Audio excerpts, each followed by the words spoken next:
기도하고 주님 주신 말씀 나누도록 하겠습니다. 기도하겠습니다. 주님,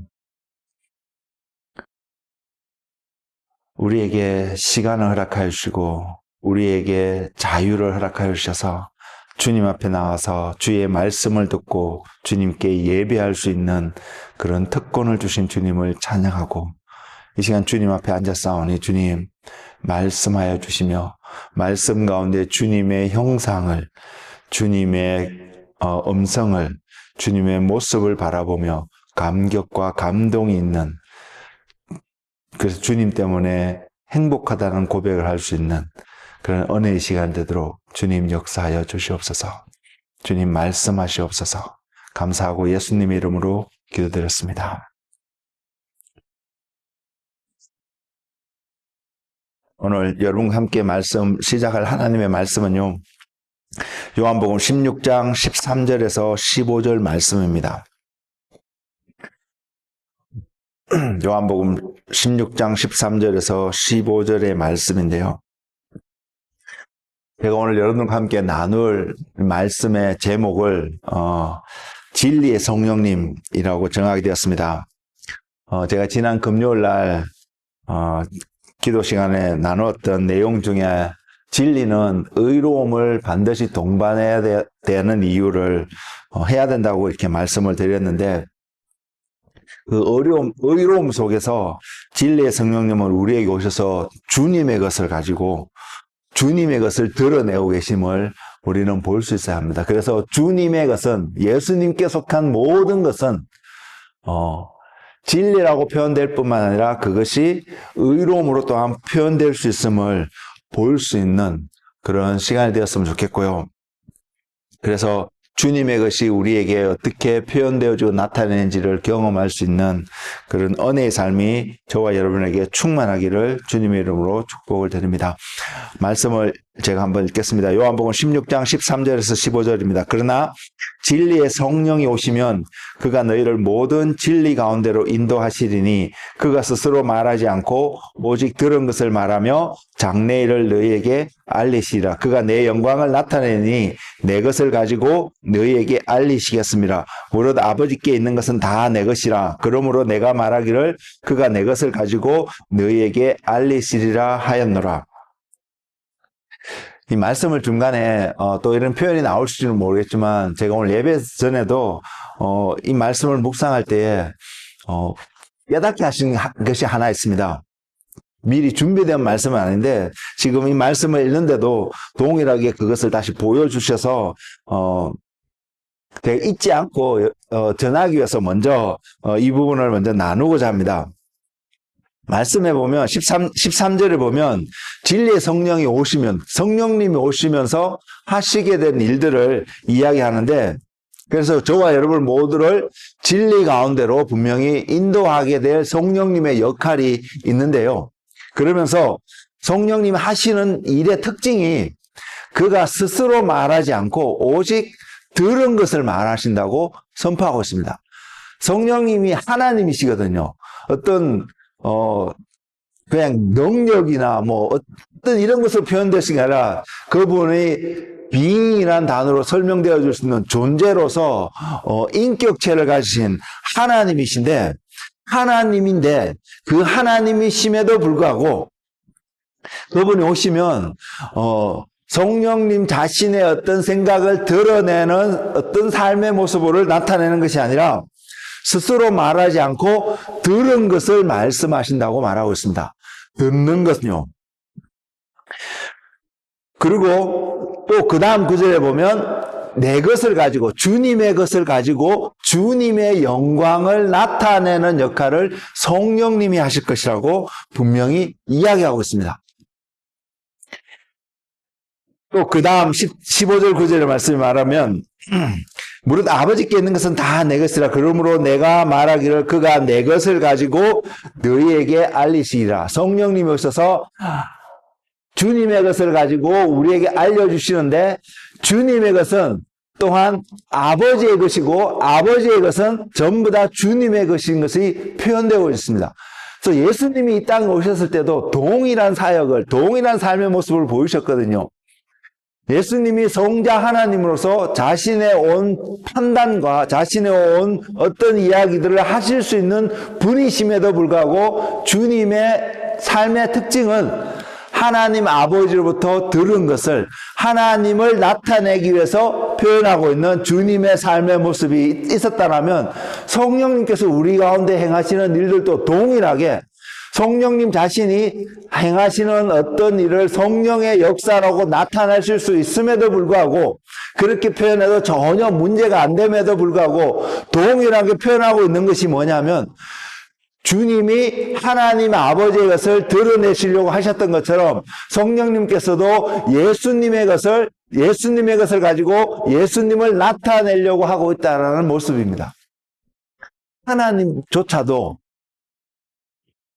성자 하나님도 성령 하나님도 이러한 태도로 이 땅에서의 삶을 나타내시고 표현하고 계시다면 이 땅에서 하나님을 믿는다고 말하는 예수님을 믿는다고 말하는 저와 여러분의 삶은 성도라고 말하는 모든 자들의 삶은 당연히 예수님이 사셨던 삶, 성령님이 살아가셨던 이 땅에서의 나타내시고 계시는 지금 또 우리와 함께 하셔서 나타내시고 난 성령의 역사가 기적의 역사가 아니라요.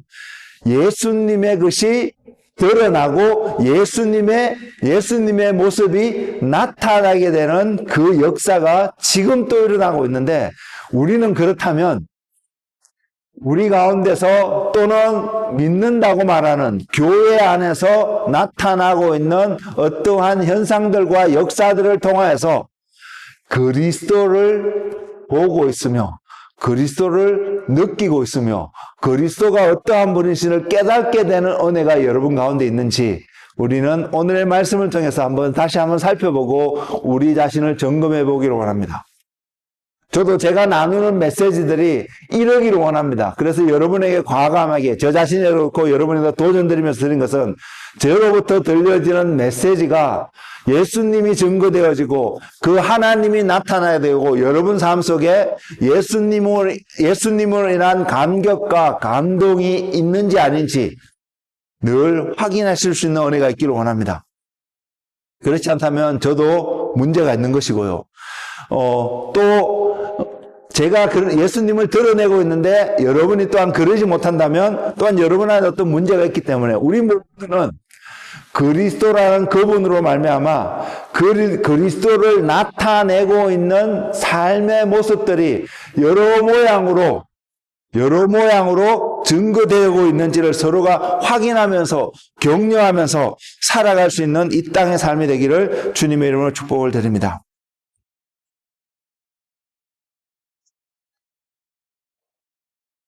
여러분 지금 우리가 어떤 시대를 살아가고 있는데 지금 우리가 살아가는 시대가 어떤 시대인지 여러분은 인지하고 계시나요? 누가 묻더라도 여러분은 우리가 살아가는 시대 이런 시대야 라고 어떻게 대답할 수 있는 나름의 어떤 정의를 여러분 가지고 계시나요? 이 시대를 우리가 살아가고 있는 이 시대를 가장 광범위하고 넓게 폭넓게 디테일하게 하지 말고요. 그냥 전체적인 의미에서도 바라본다면 그리고 그것을 이야기하고 그것을 설명할 수 있는 가장 적합한 성경에 나타나 있는 하나의 표현을 빌려서 인용을 해서 말씀을 드리면 분명히 우리는 이렇게 표현할 수 있을 거라고 생각합니다. 그 표현은 마지막 시대라는 표현입니다. 마지막 시대라고 표현하고 있거나 또는 우리가 역사를 통해서 배울 수 있는데 근대의 시대라거나 현대의 시대라거나 또는 고대의 시대라거나 이렇게 표현할 수 있는 어떤 타임라인에 근거한 시대들이 있었습니다. 그리고 오늘날 우리의 시대를 성경적인 언어로 표현할 때도 마지막 시대라고 분명히 표현할 수 있을 텐데 그럼 그 시대마다 그렇게 표현되는 시대마다 특징들이 있다는 사실입니다. 역사 시간이 아니기 때문에 고대의 시대는 중세의 시대는 근대의 시대는 현대의 시대는 이런 특징이 있다 이런 말씀을 드리지는 않겠습니다. 그런데 마지막 시대라고 말하고는 이 시대에 걸맞는 어떤 특징들이 분명히 나타나고 있을 것입니다. 그렇지 않다면 마지막 시대라고 말할 수 없을 것이기 때문에요. 그리고 그 마지막 시대라고 말하는 마지막 시대의 특징을 설명하고 있는 성경에 있는 한 구절의 말씀을 읽어드리면 마태복음 24장 4절에서 12절에 있는 말씀인데요. 잘 한번 들어보십시오. 성경 갖고 계시면 찾아보셔도 괜찮습니다. 예수께서 대답하여 이르시되 너희가 사람의 미혹을 받지 않도록 주의하라. 자, 이런 말씀의 시작은 제자들이 주님 앞에 질문하는 마지막 때에 어떠한 징조가 있습니까? 어떠한 일들이 일어나겠습니까? 라는 질문에 주님이 대답하기 시작하시면서 기록되어져 있는 말씀입니다. 예수께서 대답하여 이르시되 너희가 사람의 미혹을 받지 않도록 주의하라. 많은 사람이 내 이름으로 와서 이르되 나는 그리스도라 하여 많은 사람을 미혹하리라. 난리와 난리의 소문을 듣겠으나 너희는 삼가 두려워하지 말라. 이런 일이 있어야 하되 아직 끝은 아니니라. 민족이 민족을 나라가 나라를 대적하여 일어나겠고 곳곳에 기근과 지진이 있으리니 이 모든 것은 재난의 시작이니라. 그때에 사람들이 너희를 환난에 넘겨주겠으며 너희를 죽이리니 너희가 내 이름 때문에 모든 민족에게 미움을 받으리라. 그때에 많은 사람이 실족하게 되어 서로 잡아주고 서로 미워하겠으며 거짓 선지자가 많이 일어나 많은 사람을 미혹하겠으며 불법이 성함으로 많은 사람의 사랑이 식어지리라. 자, 이 한 구절 한 구절을 디테일하게 바라보면서 오늘날 우리의 시대를 정의해보면 우리의 시대는 마지막 시대라고 말할 수 있을까요? 아닐까요? 한번 생각해 보시길 바라고요. 그러면 주님이 마지막 시대의 특징이 이러한 모습이다라고 이렇게 쭉 설명을 하고 있는데요. 사람의 보는 관점에 따라서 아직은 아니다라고 말할 수도 있겠고 어떤 관점에서는 맞아 지금 우리는 그 시대에 정말 들어와 있구나라고 고백할 수밖에 없는 인정할 수밖에 없는 현상들도 우리 주변에서 분명히 나타나고 있는 부분이 분명히 있을 것이고요. 그러면 이런 모든 것들을 바라봤을 때 우리 주변에 일어나고 있는 이런 모든 현상들이 나타나기 때문에 그 시대를 마지막 시대라고 말할 수 그런 현상들이 나타나는 이유 하나만으로 이 시대가 마지막이라고 반정 짓듯이 우리가 표현하고 그것을 바라볼 수 있을까라는 질문 앞에서 여러분은 어떠한 대답을 하실 수 있을까요? 근데 제가 이 말씀을 읽으면서 준비하면서요. 아, 마지막 시대에 이런 특징들이 나타나는데 왜 이런 일들이 날까? 이런 일들이 나타날 수밖에 없을까? 왜 마지막이라는 어떤 시대를 향해서 마지막이라는 표현을 썼을까? 라고 했을 때 제게 깨달음을 주신 성령님의 음성은 그 이유는 예수 그리스도란 이름 때문이라는 사실입니다. 우리가 마지막 시대에 이런 현상들이 나타나기 때문에요. 지금 방금 읽어드린 말씀 속에서도 미혹되는 일이 있고 불법이 성하고요. 환난들이 있고 사람들이 예수님 이름 때문에 핍박하고 뭐 이런 일들이 일어나고 난리와 난리, 기근과 지진의 소식들이 들려오고 이런 현상들이 지금 일어나고 있어서 우리는 얼마든지 마지막이라고 말할 수 있는데 제가 표현하기를 이 모든 것들이 일어나는 한 중요한 이유가 예수 그리스도라는 이름 때문에 일어나고 있다고 말씀을 드렸습니다. 그러면 예수 그리스도라는 그분이 이런 모든 일을 일으키게끔 하는 원인이 됐다는 관점으로 또 바라보게 된다면 그렇게 들려질 수도 있는 부분이 있지만 중요한 것은요. 우리가 예수님을 알면 알수록 그 예수님의 이름 때문에 이런 일들이 발생하는데 그 이름 때문에 일어난 이유가 예수님이 소위 이런 표현입니다. 이름 때문에 일어나기 때문에 예수님이 뭔가 나쁜 모습으로 악한 모습으로 우리에게 비춰지기 때문에 이러한 일들이 일어나는가라는 것이 아니라 그 반대로 예수님의 이름 때문에 그 예수님 때문에 이 땅에 이루어져야 될 무언가가 있는데 이것을 반대하고 막고자 하는 어떤 일들이 일어나기 때문에 존재가 있기 때문에 이러한 현상들이 나타난다는 것이죠. 다시 말씀드리면요. 예수님을 통해서 이러한 계획들과 이러한 일들이 일어나는 일이 전혀 없다라면, 주님의 존재가 정말로 부정되어지는 그것이 진리가 아니라면, 예수 그리스도가 진리가 아니라면 이런 현상들이 안 일어난다는 사실입니다. 여러분, 이것이 믿어지세요? 이것이 보여지세요? 과학자들은요, 사람들이 자연을 훼손하고 막 개발해서 오존층이 무너지고 또 이렇게 해서 지구 종말이 올 것이다 라고 이야기를 하고 있는 부분들이 있지만, 꼭 우리가 볼 때는 그런 것이 또한 일어나고 있는 전쟁과 제대로 나누지 못하는 어떤 이런 모든 것들이 우리로 하여금 종말이라는 것을 생각하게 하고 그 자리에 그런 일이 일어날 것처럼 들려지지만 그것이 아니라는 것입니다. 종말이, 마지막이 다가올 수밖에 없는 결정적인 이유는 하나님이 정해놓은 시간대가 있기 때문에요. 그리고 그 시간이 다가오면 하나님이 세상을 심판하는 그 때가 있기 때문에, 그리고 심판에서 끝난다면 멸망이잖아요. 심판만 바라보면 우리 모두는 멸망당할 것입니다. 우리 스스로 봐도 이렇게 표현하잖아요. 자연을 훼손하고 잘 관리하지 못해서 오염되어지고 무분별한 개발들이 이러한 일들을 일어났기 때문에 우리는 지금부터라도 좀 보존해야 된다라고 이야기할 정도로 우리 스스로도, 인류 스스로도 지금 하고 있는 일이 잘못되지 않았나 생각할 수 있는 어떤 일들이 있잖아요. 그렇기 때문에 심판이 있다라면, 그래서 종말이 있다라면 결국은 그 종말이 얼마나 빨리 오느냐 늦게 오느냐에 따라서 오게 될 텐데, 그 종말의 끝은 멸망이잖아요. 그게 종말이거든요. 세상에서 들려지는 메시지를 통해서 종말을, 마지막을 바라보면 결국은 멸망밖에 없거든요. 근데 하나님의 이름으로, 하나님이라는 그분의 기준을 가지고 우리가 마지막을 준비하고 마지막에 다가오는 그 시대를 바라보면요, 심판이 있습니다. 그래서 멸망받는 자들도 있을 것이고요. 그렇지만 이 심판은 끝이 아니라 새로운 시작을 이야기하고 있고요. 그 시작은 저와 여러분이 너무나도 어쩌면 귀에 따갑도록 못이 박도록 이야기 들었던 표현입니다.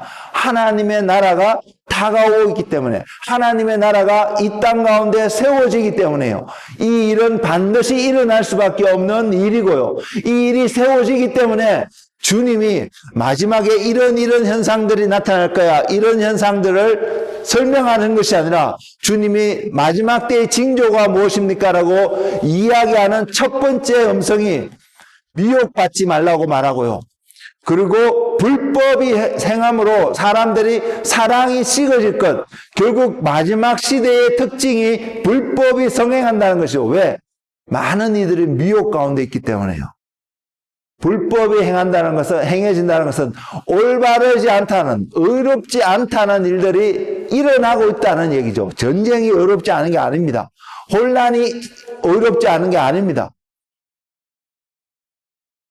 의롭지 않은 무언가가 일어나기 때문에 전쟁이 일어나고요. 의롭지 않은 뭔가가 일어나기 때문에 혼란이 일어나고요. 뭔가 의롭지 않은 일들 때문에 심지어는 자연재해도 발생하는 것입니다. 그 사실 자체가 문제 있는 것이 아니라는 거야. 근데 세상은 그 나타나고 있는 팩트 자체로서 그것이 문제라고 표현하고 있지만, 성경적인 관점에, 그리스도인의 관점은 그것이 아니라는 것입니다. 그것을 보여주고 계신 성령님의 음성을 우리는 들을 수 있는 그러한 한 사람 한 사람 되기를 소망합니다. 그래서 예수님의 이름 때문에 이런 일들이 일어나고 있다는 것입니다. 그래서 주님이 첫 번째로 하시는 말씀이 미혹받지 말아야 될 것을 이야기하고 있습니다. 마지막 시대를 이야기한 많은 사람들의 이야기가 교회 안에서 마찬가지입니다. 종말적인, 재앙적인, 재난적인 어떤 이런 표현들을 이야기를 많이 하고 있지만, 마지막 시대는 그런 시대가 아닙니다. 마지막 시대는 미혹이 무성한 시대고요. 마지막 시대는 그래서 사람들의 사랑이 식어지는 특징이 있는 시대입니다. 그래서 어떤 결과가 나오는지 아세요? 사랑이 식어지기 때문에, 미혹이 너무나도 많이 나타나기 때문에 어떤 결과들이 이룰 수 있냐면 구원을 얻지 못하게 되는 결과들이 있을 수 있다는 것입니다. 마지막 시대가 어떠한 모습이든 그것이 구원과 아무 관계가 없다라면 미혹도 일어나지 않을 수 있습니다. 사랑이 식어지는 일도 일어나지 않을 수도 있다는 사실입니다. 그러나 이것이 구원과 관련이 있기 때문에 이런 현상들이 나타나고 있는 시대가 마지막 시대의 특징이라는 것을 우리는 기억했으면 좋겠습니다. 결국 우리가 마지막 시대를 살아가면서 우리의 믿음을 지키고 신앙을 지키는 그 하나의 결정적인 목적지는 뭐냐면 구원을 얻는다는 것이죠. 그래서 마태복음 24장 13절에 주님은 이렇게 표현하고 있습니다. 그러나 마지막 시대에 이런 일들이 일어나지만 그러나 끝까지 견디는 자는 구원을 얻으리라. 이거 보십니까? 이건 보이시나요? 세상에서 일어나고 있는 많은 일들을, 그래서 우리는 마지막이라고 표현하는 이 일들 가운데 우리에게 던져야 될 질문은, 그러면 so then 나는 구원을 얻을 수 있는 자리로 지금 또 걸어가고 있느냐는 것입니다.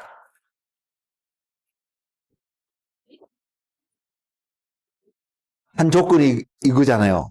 끝까지 견디는 다른 말로 말하면 인내가 구원을 얻을 수 있는 결정적인 조건이 되는걸 주님은 이야기하고 있는데, 이것을 나누고자 합니다. 인내가 구원을 얻을 수 있는 조건인데, 이 인내라는 모습으로 우리에게 인내할 수 있는 원인이 되고 인내할 수 있는 힘이 되어지는 것이 진리라는 사실을 우리는 기억했으면 좋겠습니다.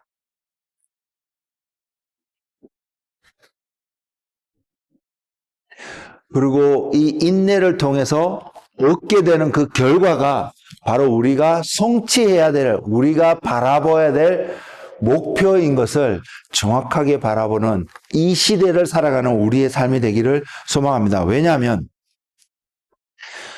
인류를 향한 하나님의 계획과 소망을 이렇게 표현해 주셨기 때문입니다. 이 일을 이루시기 위해서 마지막이라는 시대가 오기 때문입니다. 요한복음 3장 16절에서 17절 가장 대표적인 한 두 구절의 말씀을 먼저 말씀을 드리겠습니다. 하나님이 세상을 이처럼 사랑하사 독생자를 주셨으니 이는 그를 믿는 자마다 멸망하지 않고 영생을 얻게 하려 하심이라. 하나님이 그 아들을 세상에 보내신 것은, 하나님이 세상에 있는 사람들이 영생을 얻게 하려는 하나님의 계획이 세워진 것을 말씀하고 계시고, 또 그 계획을 이루기 위해서 표현하고 있는 구절이 17절의 구절이 하나님이 그 아들을 세상에 보내신 것은 세상을 심판하려 하심이 아니요 그로 말미암아 세상이 구원을 받게 하려 하심이라. 마지막 시대에 미혹되지 않고요, 끝까지 견딜 수 있는 힘, 그래서 하나님의 소망인, 우리는 생각이 없었던 사람이거든요. 우리 안에 처음부터 그런 소망을 갖고 태어나서 그 소망 때문에 살아가는 사람은 없었거든요. 하나님의 소망이 필요하구나, 이것이 우리에게 필요한 것을 깨닫고 이 소망을 바라보게 되고 이 소망이 이루어질 수 있음을 보게 되는 이유가 하나님이고, 그 하나님께서 마지막 시대에 대해서 우리에게 말씀하시면서 던져주시는 소위 팁이라고 말할 수 있는 것이 미혹되지 않고 끝까지 견뎌내는 힘, 인내의 삶을 살아가는, 그래서 하나님의 소망인 구원을 얻는 그 길이, 그 힘이요, 결국은 우리가 진리 가운데 있을 때라는 사실입니다. 그 진리 가운데 있기 위해서 하나님이 우리에게 돕는 손길을 허락하셨는데 그분이 바로 성령님이라는 사실이고, 근데 성경에서 진리는 분명하게 선포되어져 있습니다. 다른 어떤 것이 진리가 아닙니다. 진리는 예수 그리스도가 진리라고 선포되었습니다. 요한복음 14장 16절에 분명히 이렇게 주님이 선포하셨습니다. 예수께서 이르시되 내가 곧 길이요 진리요 생명이니 나로 말미암지 않고는 아버지께로 올 자가 없느니라. 여러분, 하나님이 생명이십니다. 하나님이 하나님께로 나아갈 때만 저와 여러분이 생명을 얻고 구원을 얻거든요.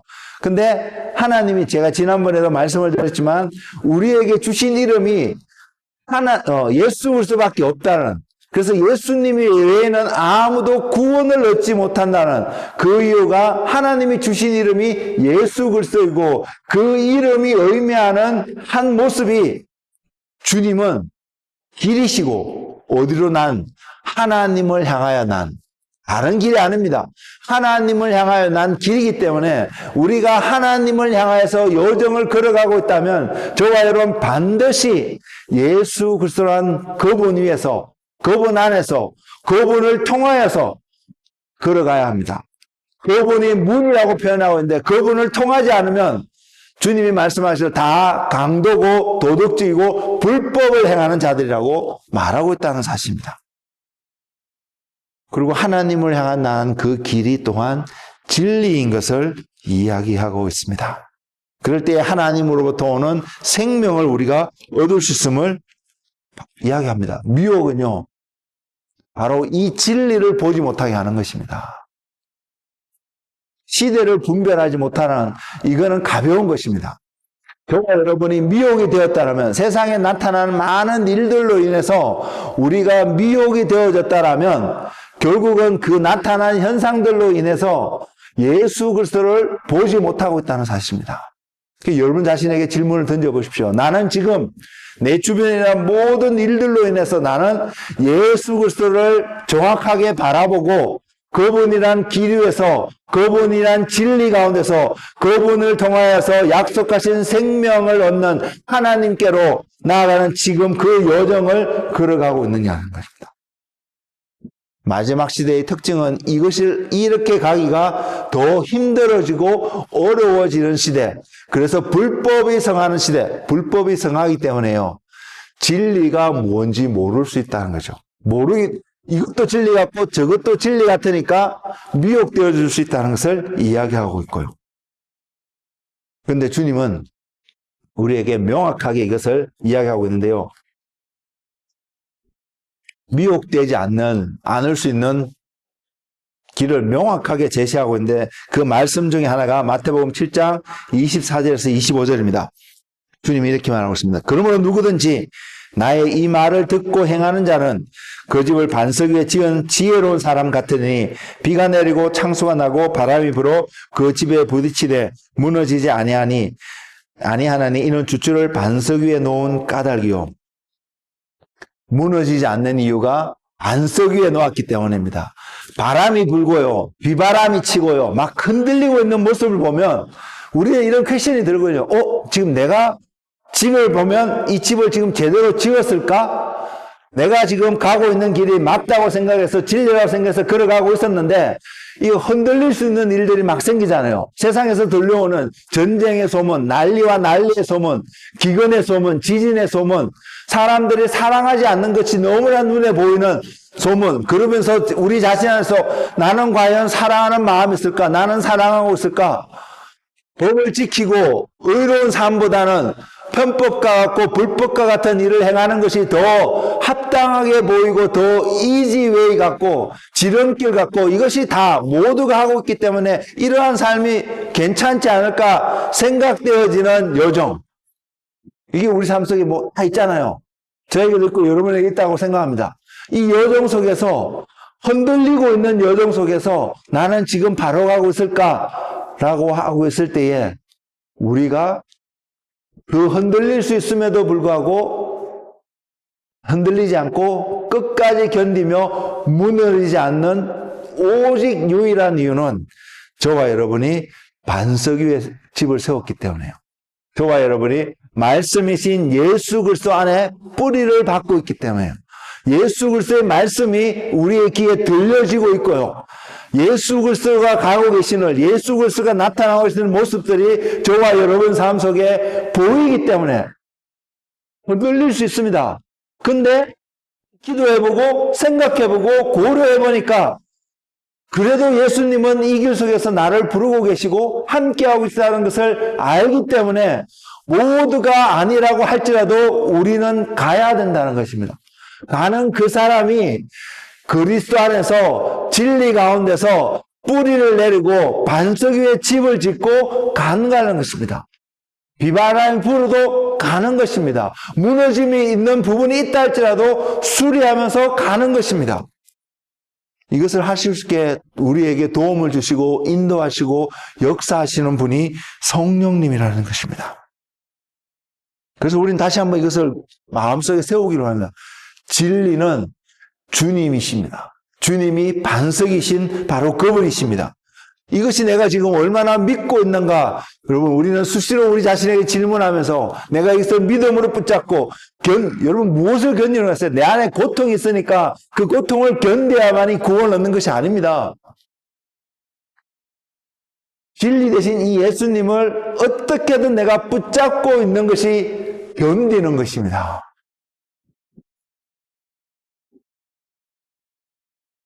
흔들릴 수 있는 믿음을 그래도 내가 이것을 붙잡고 믿는 자리에 내 자신을 쳐서 복종하는 자리에 하는 것이 견디는 것입니다. 단순히 어떠한 고통을 지금 내가 어렵고 힘들다고 말하는 삶의 어떤 모습 속에서 지나갈 거라고 견디고 희망하고 기다리고 있는 이런 모습만을 이야기하는 것이 아닙니다.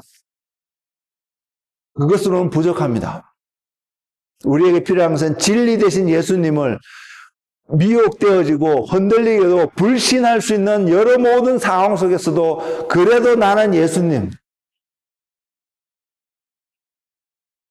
베드로가 고백했던 것처럼요. 생명의 말씀이 여기 계시오니 내가 어디로 가오리까? 너희도 나를 떠나려 드냐는 질문 앞에 그 고백했던 고백이요. 생명의 말씀이 여기 계시오니 내가 어디로 가오리까? 그것을 고백하던 당시의 베드로는 머지않은 시에 예수님 부인하는 사건도 있었습니다. 그럼에도 불구하고요. 우리에게 그러한 나약함이 있음에도 불구하고요. 저와 여러분은 여전히 이 고백을 할 수 있는 사람이 되어야 합니다. 생명의 말씀, 생명이신 예수님이 생명의 말씀이 여기 계시오니 내가 어디로 가오리까? 그 생명의 말씀 되신 예수님을 보고 계시냐는 것입니다.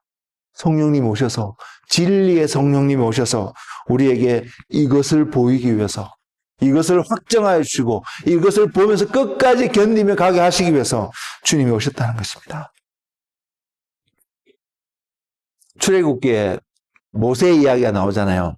모세가 하나님께 내가 하나님을 안다면 하나님의 잘 안다면 하나님의 영광을 보여달라고 이야기한 장면이 출애굽기 33장에 나옵니다. 그때 하나님이 모세에게 하나님의 영광을 보여주시는데 어디에서 보여주시냐면 모세로 하여금 갈라진 틈, 바위 틈 사이에 모세를 놓고 그래서 지나가시는 하나님의 영광의 뒷모습을 모세가 볼 수 있도록 하나님의 은혜를 베풀어 주셨는데 제가 예전에 한번 나누었습니다. 하나님이 제게 오래전에 깨닫게 하신 것은 이 바위 틈에 갈라진 틈 속에서 하나님의 영광을 보게 한 그 모세의 모습이 무엇을 예표하고 있냐면 십자가를 가신 채찍맞으신 예수님의 모습을 예표하고 있다는 것을요. 그래서 십자가가 아니면 하나님의 영광을 볼 수 없음을 채찍맞으신 예수님을 통하지 않으면 예수 그리스도를 통하지 않으면 하나님의 영광을 볼 수 없음을요.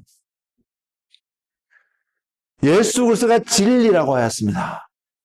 그래서 예수님을 보게 되는 은혜가 우리에게 있다라면 저와 여러분 무엇을 궁극적으로 보게 되냐면 하나님의 영광을 보게 된다는 사실을. 진리는 우리가 진리를 붙잡고요. 진리 가운데 살아가고요. 진리를 안다라고 고백하는 우리의 삶이 있다면 우리는 하나님의 영광을 보고 경험하는 삶을 살아가고 있다는 것을 말하고 있습니다. 진리의 성령님이신 그분은 우리에게서 진리를 표현하셨겠지만 그 진리는 궁극적으로 우리를 하나님의 영광을 알고 경험하는 자리로 우리를 인도한다는 것입니다. 그럼 우리 이런 질문을 한번 던져볼 수 있습니다. 그 질문이 무엇이냐면 무엇이 주님의 영광이고 하나님의 영광이고 무엇이 주님의 것인지 성령님 오셔서 주님의 것을 가지고 우리에게 알리시겠다고 표현하고 계시거든요. 그것이 요한복음 16장 15절에 있는 말씀처럼 무릇 아버지께 있는 것은 다 내 것이라. 그러므로 내가 말하기를 그가 내 것을 가지고 너희에게 알리시리라 하였노라. 자, 이것을 설명하기 전에 또 한 구절 말씀을 하나 더 보겠는데요.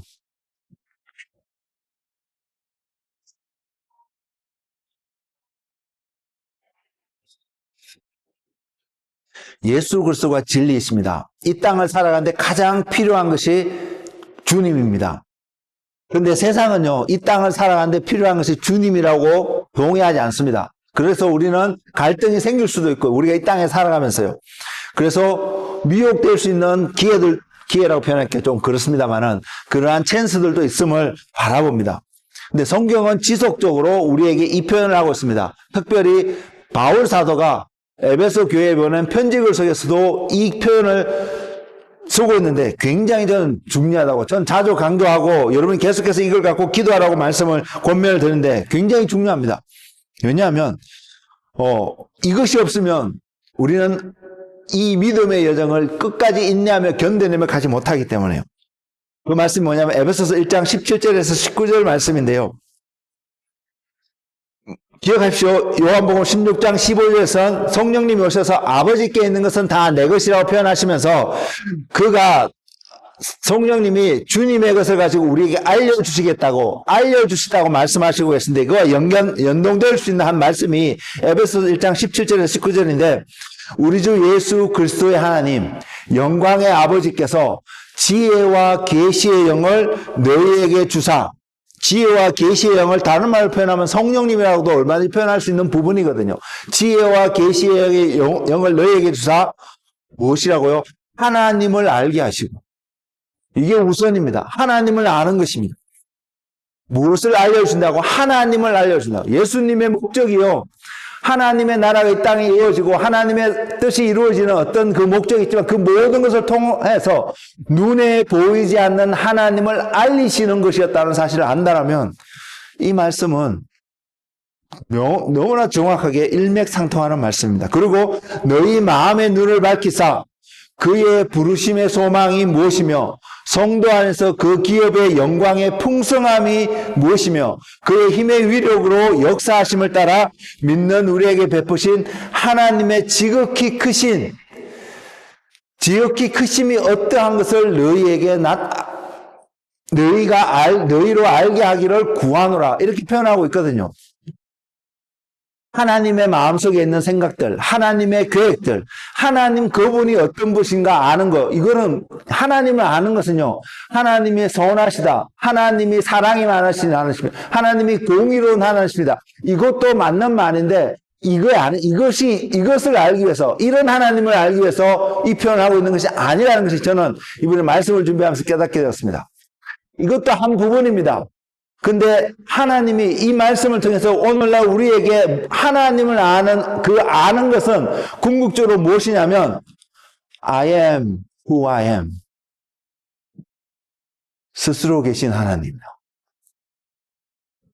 하나님이 인정되지 않으면 아무것도 존재할 수 없는, 아무것도 설명할 수 없는 바로 그 하나님. 모세가 하나님께 이스라엘 백성들 와서 내가 누가 보냈다고 이야기하면 됩니까? 하실 때 하나님이 비로소 알리기 시작했던, 한국말로 표현하면 스스로 계신 하나님. 우리는 바로 이 하나님을 아는 자리에, 이 하나님을 알기 위해서 성령님이, 예수님이 오셨을 뿐만 아니라 성령님이 오셔서 예수님의 것을 가지고 바로 이 하나님을 알려주기 위해서, 이 하나님을 알아가는 과정 속에서 신실하신 하나님, 선하신 하나님, 사랑의 하나님, 의로우신 하나님, 긍휼의 하나님, 이 모든 것들이 나타난다는 것이죠. 근데 오늘날 교회는요, 어떻게 보면 이 단편적으로 표현되어지는 우리의 언어의 부족함일 수도 있겠지만 이렇게 단편적으로 표현되어지는 긍휼의 하나님, 사랑의 하나님, 의로운 하나님, 선하신 하나님을 나타내기에 급급한 모습, 그것도 부족한 모습을 우리는 바라봅니다. 그러나 진리의 성령님 오셔서 저와 여러분에게 온전히 드러내실 그 하나님의 모습은 하나님 스스로 자신을 표현하신 바로 그 표현, 스스로 계신 하나님, I am who I am의 하나님을 우리에게 알려주시기 위해서 이 땅에 오셨다는 사실입니다.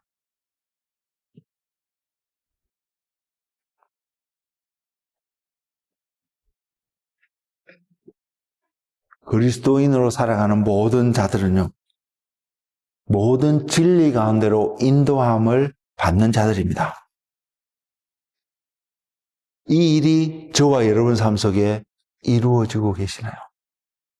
우리가 예수 그리스도의 이름을 믿고 살아간다는 그 삶은 우리가 그분의 이름으로 말미암아 모든 진리로 인도함을 받는 삶을 살아가고 있음을 표현하는 말이거든요. 그래서 우리는 이것을 경험하고 있냐는 거죠. 지혜와 계시의 영으로 표현될 수 있는 성령 하나님께서 저와 여러분에게 찾아오셔서 눈에 보이지 않는 하나님을 증거하고 계시는데, 이것을 우리가 보면 볼수록, 우리가 이것을 알면 알수록 우리는 흔들리지 않는, 미혹되지 않을 수 있다는 사실입니다. 이 은혜가 저와 여러분에게 충만하기를 원합니다. 그래서 예수님도 눈에 보이지 않는 하나님을 나타내서 우리에게 오셨잖아요. 성령님도 이제는 예수님의 것을 가지고 우리에게 눈에 보이지 않는 예수님, 하나님을 증거하기 오셔서 그것을 알게 되면 알수록 우리가 흔들리지 않고 미혹되지 않을 수 있음을 분명히 발견할 수 있는데, 사도 요한이 예수님을 통해서 무엇을 보았는지 정확하게 증거하고 있습니다. 이것이 동일하게 우리에게도 나타날 것이고 경험하게 될 것입니다. 그것이 뭐냐면, 우리가 그분을 보니 아버지의 독생자의 영광이요, 은혜와 진리가 충만하더라고 표현하고 있습니다. 저와 여러분이 궁극적으로 우리니까요, 사람이니까요, 육체 가운데 살아가는 존재이기 때문에 우리에게 표현되어진 하나님의 어떻게 보면 최고의 모습으로 표현된 은혜가 은혜라는 것이고 진리라는 것입니다. 그리고 이것을 통합해서 나타내는 표현이 영광이라는 것입니다. 은혜가 없다면 이 영광을 바라봐도 견디지 못할 것입니다.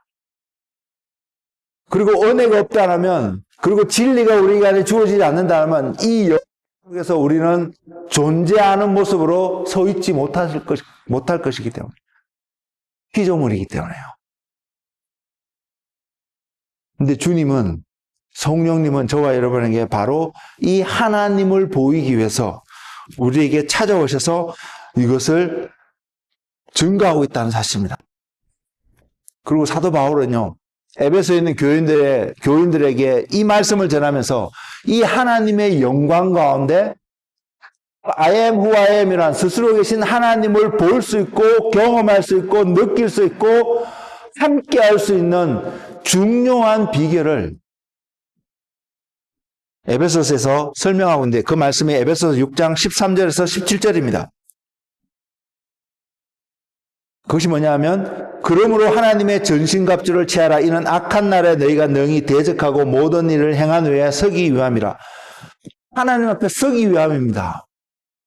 이것은 미혹되지 않고 악한 날에 흔들리지 않고 굳건히 서 있는 한 모습도 나타나지만, 왜 우리가 그런 모습으로 서야 되는데요? 우리가 그렇게 섰을 때에 우리의 궁극적으로 바라보고는 기대하는 우리의 최종적인 어떤 공간이라면 그곳이 어디냐면 하나님의 임재 앞에서, 하나님 앞에 서 있는 우리의 모습이거든요. 우리가 하나님 앞에서, 그 하나님의 임재 앞에 서 있는 모습은 하나님의 영광 안에 들어가 있는 저와 여러분의 모습일 것이고, 우리가 이런 은혜를 누릴 수 있다면 우리는 반드시 이 과정이 지나왔고 이 과정이 완성되었습니다.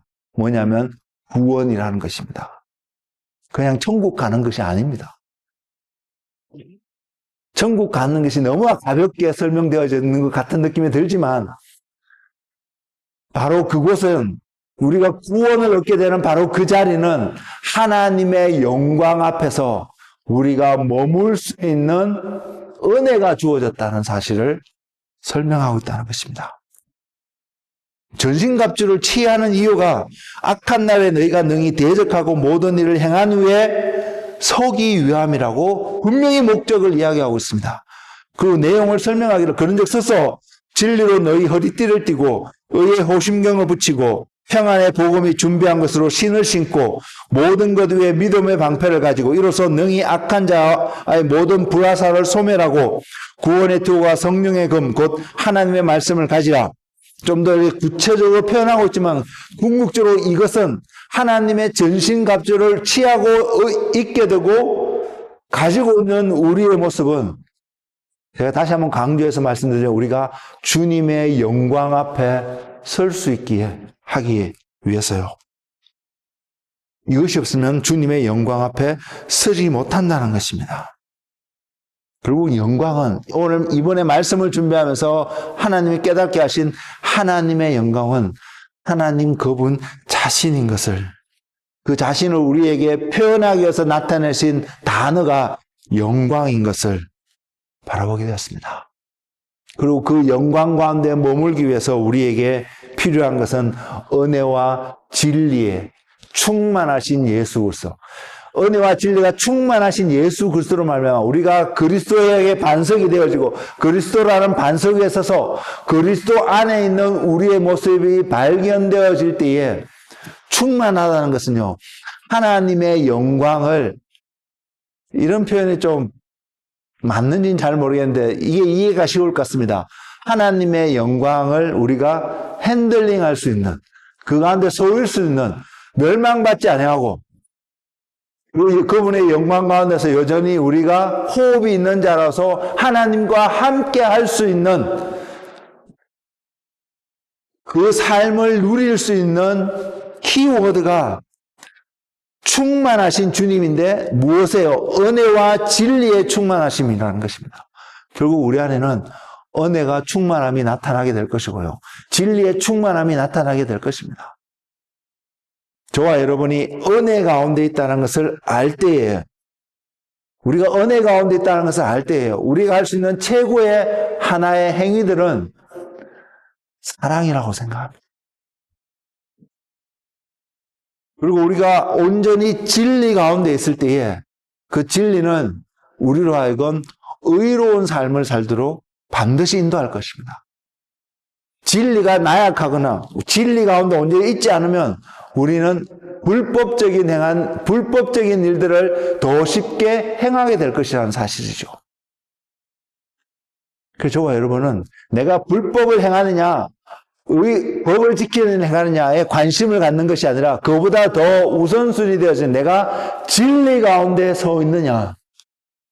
성령님 없이, 진리의 성령님 오셔서 우리에게 동행하시고 알려주시고 도와주시지 않는다면 우리가 이 일을 행할 수 있을까요? 사랑하는 성도 여러분, 진리가 여러분 가운데 어떻게 들려지든, 우리가 이것이 진리라고 표현하고 있는 그것이 어떠한 모습으로 표현되어지든 궁극적으로 그 모습과 그 표현 속에 우리는 주님이 보여져야 합니다. 주님이 드러나셔야 합니다. 그럼 우리에게 적용해서 말씀을 드리면요, 주님의 모습을 먼저는 영으로 인지할 수 있는 은혜가, 능력이 저와 여러분에게 있어야 합니다.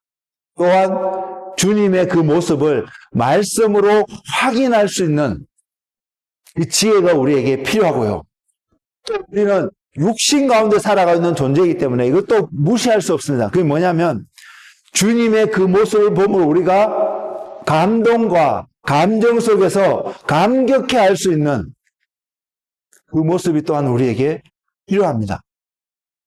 또 무엇이냐면 주님을 보고 있다면 그냥 영적인 하나여서 내가 느꼈다 이것뿐만 아니라 이것이 모두에게도 드러날 수 있는 하나의 툴로서의 모습이 필요한데, 그것은 또 뭐냐면 논리와 이성으로 부인할 수 없는 주님의 모습이요.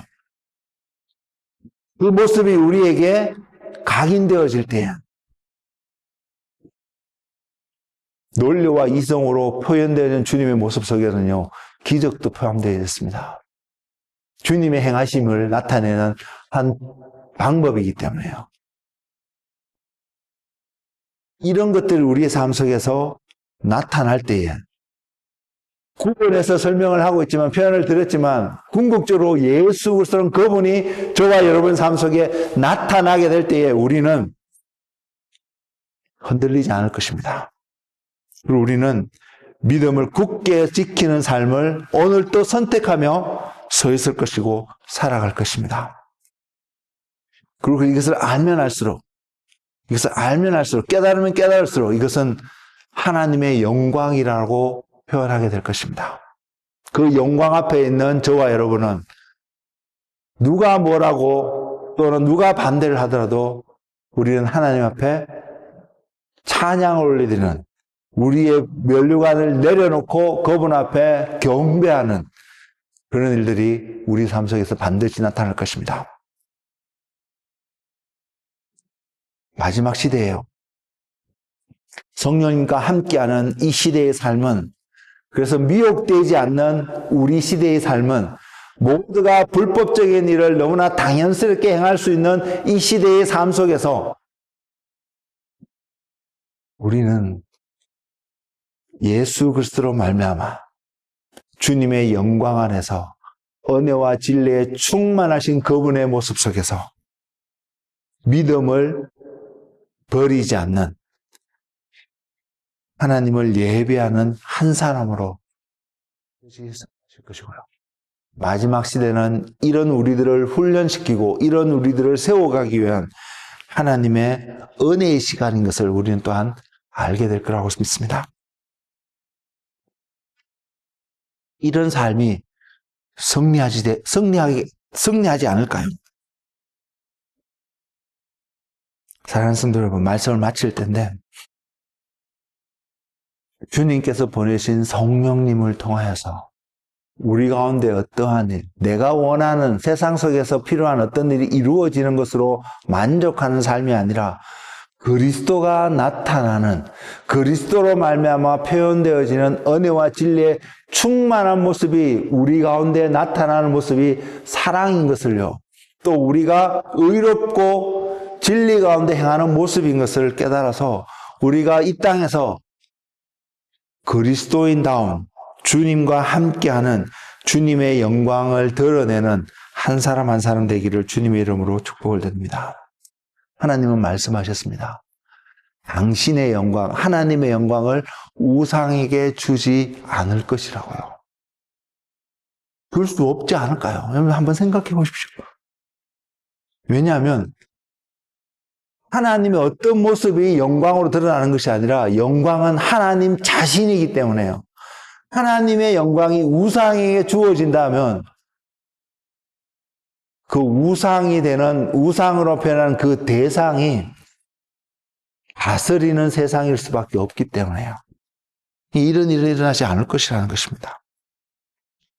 스스로 계신 하나님이 누구에게도 양도되어질 수 없고 양보되어질 수 없는 하나님의 존재가 우리 가운데 나타나는 것이 진리의 성령님이 우리에게 하시는 일이고, 우리는 그 진리의 성령님을 통하여서 은혜와 진리가 충만하신 예수님 안에 하나님을 향한 믿음의 여정을 미혹되지 않고 걸어갈 수 있을 것입니다. 이런 은혜가 저와 여러분에게 충만하기를 예수님의 이름으로 축복을 드립니다. 기도하겠습니다.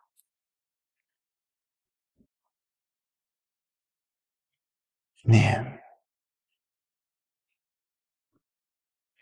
약속하신 대로 성령님을 보내셔서 우리로 진리 가운데, 주님의 임재 가운데, 하나님의 영광 가운데 서게 하시며 스스로 계신 하나님을 알 뿐만 아니라 그 하나님을 세상 가운데 나타내는 통로자로 부르신 주님, 이제 우리가 주님 앞에 우리 자신을 드릴 수 있는 한 사람 한 사람 되게 하시고 주님의 임재가 나타나고 주님의 모습이 드러나고, 그래서 주님의 영광이 나타나는 우리의 삶을 통하여 하나님께 온전한 예배를 드리는 예배자가 되게 하여 주옵소서. 미혹이 성행하고 불법이 성행하고 지진과 고난과 핍박이 흥행하는 시대가 온다 할지라도 하나님을 향한 우리의 사랑은, 하나님을 향한 우리의 헌신은, 하나님을 갈급해하는 우리의 고백은 변하지 않는, 흔들리지 않는, 반석 위에 깊이 뿌리 내어져서 무너지지 않는 그런 집과 같이 서서 세상에 하나님의 빛을 드러내는 주의 사람들 되게 하여 주시옵소서. 예수님의 이름으로 기도드렸습니다.